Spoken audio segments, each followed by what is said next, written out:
डोंबिवलीतील मोठागाव मानकोली पुलावर चर्चेत असलेल्या धुरंधर चित्रपटाच्या शूटिंगनंतर हा पूल स्टंट करणाऱ्यांची पहिली पसंती ठरत असल्याचं दिसून येत आहे। येथे दिवसेंदिवस धोकादायक स्टंटबाजीच्या घटना समोर येत आहेत।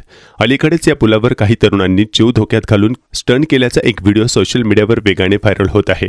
या व्हिडिओमध्ये एकाच मोटरसायकलवर 3 तरुण बसलेले दिसत आहेत। त्यापैकी एक तरुण मोटरसायकल चालवणाऱ्या चालकाचे डोळे बंद करतो, तर मागे बसलेला दुसरा तरुण संपूर्ण प्रकाराचा व्हिडिओ शूट करताना दिसत आहे। ही घटना अत्यंत धोकादायक असून यामुळे केवळ या तरुणांच्याच नव्हे तर इतर मार्गाने जाणाऱ्या नागरिकांच्या जीवाला देखील गंभीर धोका निर्माण होऊ शकतो।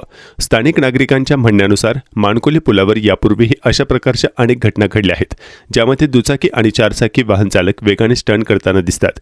यापूर्वी पोलिसांकडून अनेक वेळा कारवाई करण्यात आली आहे, मात्र या घटनेवर पूर्णपणे आळा बसला नाही। नागरिकांचा आरोप आहे की स्टंट करणाऱ्यांवर कठोर कारवाई किंवा गुन्हा दाखल करण्याच्या ऐवजी केवळ इशारा देऊन त्यांना सोडले जाते, त्यामुळे त्यांचे मनोबल वाढत आहे।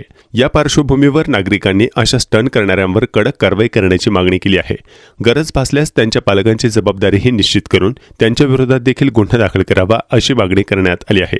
तसेच मानकोली पुलावर कायमस्वरूपी पोलीस चौकी किंवा 24 तास पोलीस बंदोबस्त ठेवण्याची मागणी होत आहे।